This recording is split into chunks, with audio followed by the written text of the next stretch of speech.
అందరికీ హాయ్ అండి. గోంగూర రోటి పచ్చడి ఎలా చేయాలని చూపిస్తాను.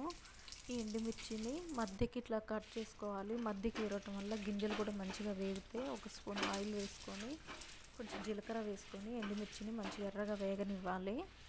సిమ్లో పెట్టి ఎర్రగా వేగిన తర్వాత వాటిని తీసుకొని రోట్లో పొడి కొట్టుకోవాలి.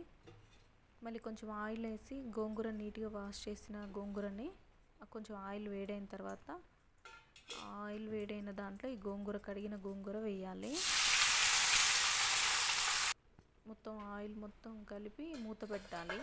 ఇందులో ఇప్పుడు వాటర్ తేలింది కదా, ఈ వాటర్ అంతా ఇనికిపోయే వరకు ఉడకనివ్వాలి. మళ్ళీ ఒకసారి కలిపి మళ్ళీ మూత పెట్టి ఒక 2 నిమిషాలు ఉడకనివ్వాలి. నీరంతా వినికిపోయి సైడ్లు లైట్గా ఆయిల్ తేలుతుంది కదా, అప్పటి వరకు ఉడకనివ్వాలి. మధ్యలో ఇలా కలుపుతూ గోంగూర తొందరగా ఉడికిపోతుంది.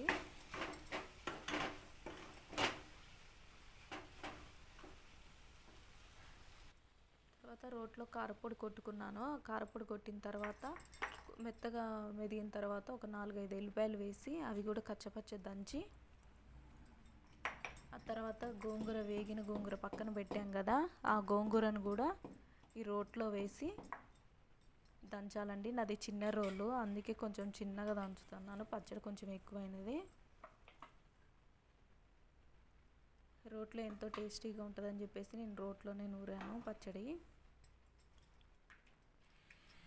కొంచెం మొత్తం కారం అంతా మొత్తం కలిసేలాగా మొత్తం కలిపిన తర్వాత చిన్న చిన్న ఉల్లిపాయలు కూడా వేసి కచ్చపచ్చ దంచాలి.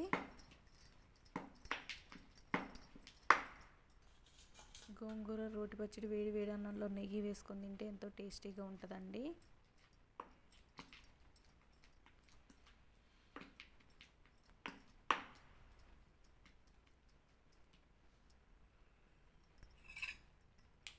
అంతేనండి, రోటి పచ్చడి రెడీ అయినదండి. మొత్తం గిన్నెలోకి తీస్తున్నాను.